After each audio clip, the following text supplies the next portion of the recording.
Gamaliel the Elder, or Rabban Gamaliel I, was a leading authority in the Sanhedrin in the early 1st century AD. He was the son of Simeon ben Hillel, and grandson of the great Jewish teacher Hillel the Elder, and died 20 years before the destruction of the Second Temple in Jerusalem. He fathered a son, whom he called Simeon, after his father, and a daughter, who married a priest named Simon ben Nathaniel. In some Christian traditions, he is said to have converted to Christianity, and is venerated as a saint along with his second son, Abibo. In the Christian tradition, Gamaliel is recognized as a Pharisee doctor of Jewish law. The Acts of the Apostles chapter 5 speaks of Gamaliel as a man held in great esteem by all Jews, who spoke to not condemn the apostles of Jesus in Acts chapter 5 verse 34 to death, and as the Jewish law teacher of Paul the apostle in Acts chapter 22 verse 3. Gamaliel is a Hebrew name meaning reward of God.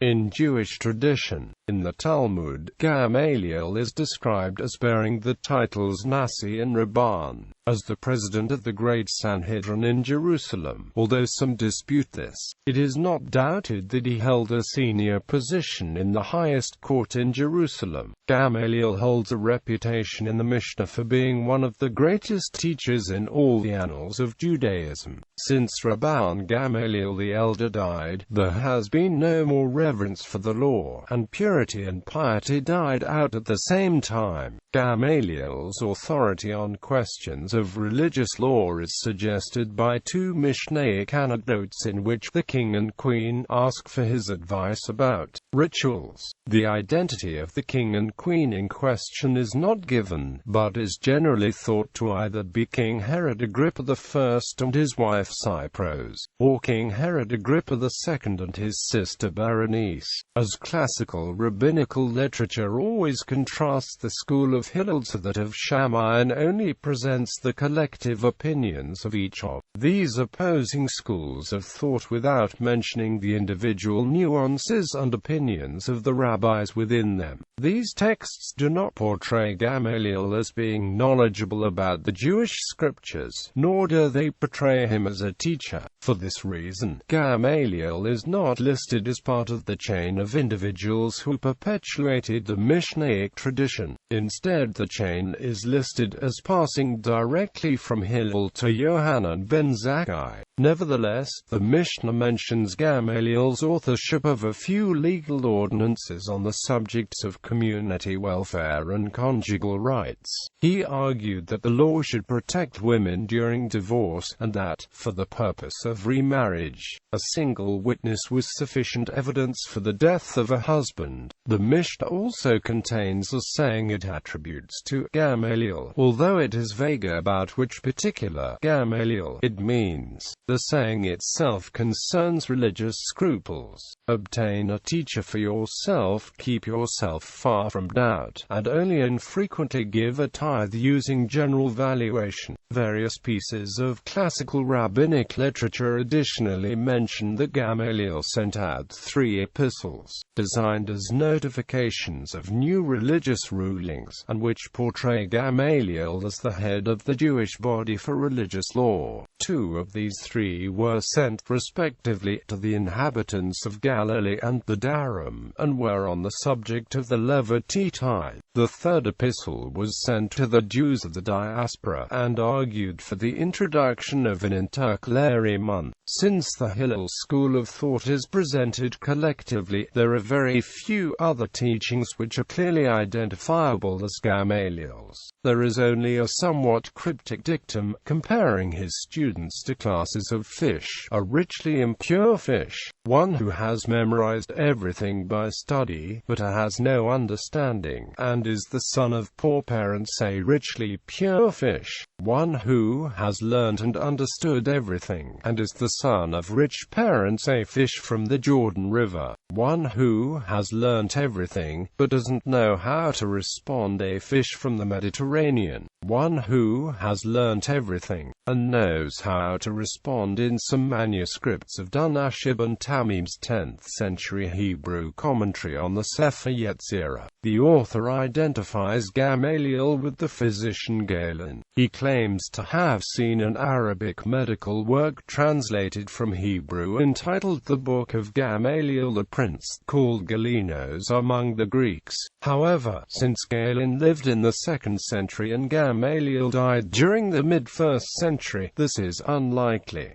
In Christian tradition, the Acts of the Apostles introduces Gamaliel as a Pharisee and celebrated doctor of the Mosaic Law in Acts chapter 5 verses 34 to 40. In the larger context, Peter and the other apostles are described as being prosecuted before the Sanhedrin for continuing to preach the gospel despite the Jewish authorities having previously prohibited it. The passage describes Gamaliel as presenting an argument against killing the apostles, reminding them about the previous revolts of Theudas and Judas of Galilee, which had collapsed quickly after the deaths of those individuals.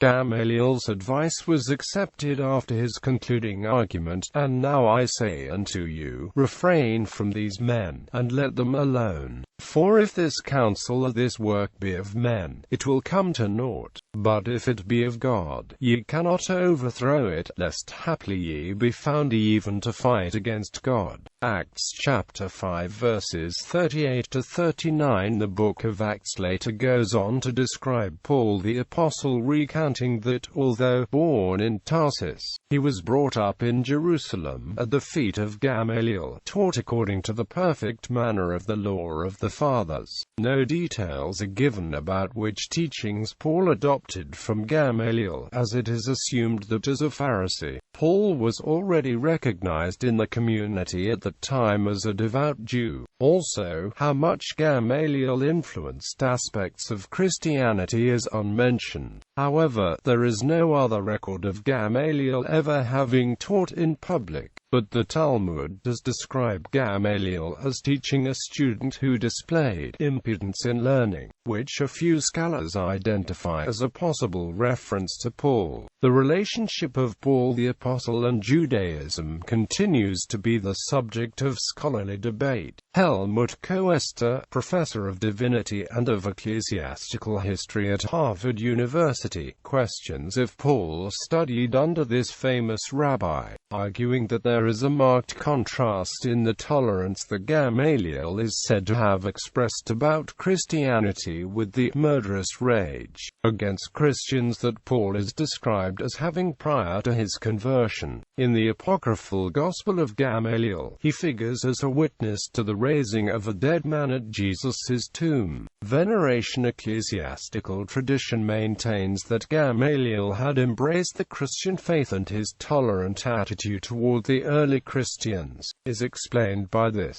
According to Photius, he was baptized by St. Peter and St. John, together with his son Abibo and Nicodemus. The Clementine literature suggested that he maintained secrecy about the conversion and continued to be a member of the Sanhedrin for the purpose of covertly assisting his fellow Christians.